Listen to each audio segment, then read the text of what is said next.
Napansin ko lang pala na sobrang nipis ng aking pilikmata. Ba't ga ito? Ang iba ang gaganda, ang kakapal. Pero ngayon, tingnan nyo, may pinagbago na sa aking pilikmata. Ayun o. Within 1 week pa lang. Ayan. Kasi may serum akong ginagamit. Gusto nyo malaman, guys?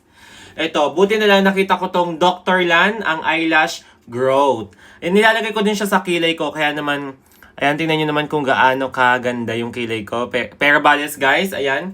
Ito yung ginagamit ko sa eyelashes ko, kaya naman may pinagbago. Ito yung laman niya, guys. Ayan. At simpleng-simple lang maglagay nito. At pwedeng-pwede nyong ilagay sa mga bulsa nyo dahil napakaliit lang ng product na ito.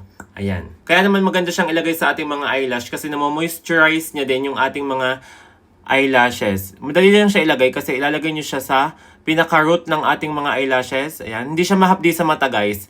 1 week ko na siyang ginagamit at may pinagbabago naman kasi, tingnan nyo. Ayun o.